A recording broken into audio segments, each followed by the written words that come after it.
Revenue సదస్సులైతే వాయిదా పడ్డాయి అని అయితే చెప్పుకోవచ్చు. ఈ సమాచారం ఏమి ప్రభుత్వం అధికారికంగా అయితే చెప్పలేదు గానీ, ప్రస్తుత పరిస్థితులను బట్టి అయితే మనం అర్థం చేసుకోవచ్చు.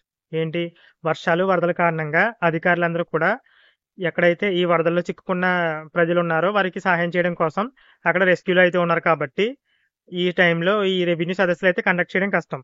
అలాగే సెప్టెంబర్ 15వ తేదీ వరకు కూడా ప్రభుత్వ ఉద్యోగులకు సంబంధించి బదిలీలు అయితే ఉంటాయి కాబట్టి, ఇలా ఈ కారణాల చేత ప్రభుత్వం రెవెన్యూ సదస్సులు అయితే వాయిదా వేసిందనైతే చెప్పుకోవచ్చు. ఇంకా అధికారికంగా అయితే చెప్పలేదు కానీ, ప్రస్తుతం ఉన్న అప్డేట్ ప్రకారం అంటే ఇంకా ఎక్కడ రెవెన్యూ సదస్సులు అయితే కండక్ట్ చేయలేదు కాబట్టి, రెవెన్యూ సదస్సులు అయితే వాయిదా వేశారని అయితే అర్థం చేసుకోవచ్చు. ఇక రెవెన్యూ సదస్సులకు సంబంధించి ఈ రోజు ఆంధ్రప్రభ న్యూస్ పేపర్లో ఆర్టికల్ అయితే వచ్చింది కానీ, వాళ్ళు కూడా డౌట్ గానే రాశారు. అంటే మనం ఏదైతే వీడియోలు చెప్పుకున్నామో సేమ్ అదే కంటెంట్ కొంచెం ఇంకా ఎక్కువ మ్యాటర్ అయితే రాశారు.